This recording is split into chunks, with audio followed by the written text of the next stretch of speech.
की कहानी की रचयिता मां सविता देवी जी हैं।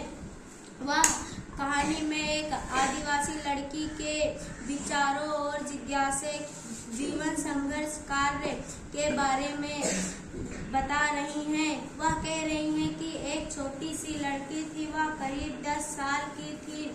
वह एक बड़े से सांप का पीछा कर रही थी। लेखिका कह रही है कि मैं उसकी चोटियां पकड़ घसीट लाई, उस पर चिल्लाई, ना मोइना ना। वह पूछने लगी क्यों? मैंने कहा वो कोई धामन वामन नहीं है, नाग है नाग। उसने कहा तो नाग को क्यों ना पकड़ूं? मैंने कहा काट लेगा। बोली पर क्यों? मैं उसे अपने ऑफिस तक घसीट कर लाई। उसकी माँ खीरी टोकरी बोल रही थी।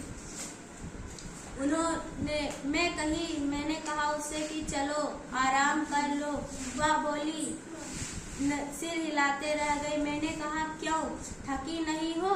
बोली, पानी कौन लाएगा, लकड़ी कौन लाएगा, चिड़िया पकड़ने का फंदा कौन लाएगा, और ये सब काम कौन करेगा? खीरी ने कहा कि बापू ने जो चावल भेजे उसके लिए उसे धन्यवाद देना ना भूलना। उसने कहा क्यों दूं धन्यवाद? उसकी गौशाला धोती हूँ, हजारों काम करती हूँ, कभी वो मुझे धन्यवाद देता है?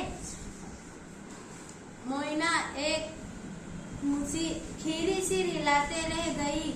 ऐसा बच्चा कहीं ना देखा। गांव के पोस्ट मास्टर ने तो इसका नाम ही क्यों क्यों लड़की का रख दिया है। मुझे तो अच्छी लगती है मोइना, जो बात पकड़ लेती है उसी पर अड़ी रहती है। मोइना सरब जाति की लड़की थी।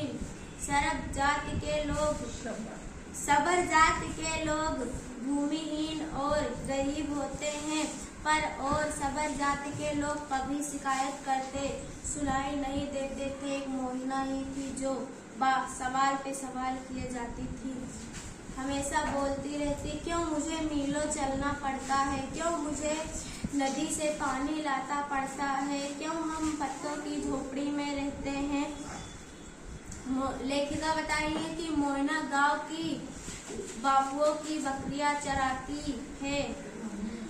वह घर पर आती है तब गुदगुदाती रहती है, क्यों मैं उनका बचा कुचा खाऊं, मैं तो बढ़िया खाना खाऊंगी, बनाऊंगी और खाऊंगी, हरे पत्तों पर चावल खाऊंगी, केकड़े खाऊंगी, और हमेशा बोलती रहती। वैसे सबर जाति के लोग अपनी लड़कियों को काम पर नहीं भेजते हैं, पर मोइना काम पर जाती है क्योंकि उसकी माँ एक पैर से लंगड़ाती है, इसलिए मोइना काम पर जाती है।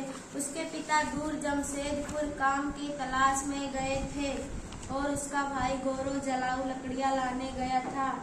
उस लेखिका कह रही है कि उस अक्टूबर की माह में वह पूरे 1 माह रुकी और एक दिन सुबह मोइना ने घोषणा की कि वह मेरे साथ समित की झोपड़ी में रहेगी। उसकी माँ कहने लगी, क्यों तुम्हारा काम कौन करेगा? वह बोली, पहले काम कर लूंगी तब जाऊंगी। 2 दिन के बाद वह समित की झोपड़ी में गई, एक जोड़ी कपड़े और एक नेवले के बच्चे के साथ।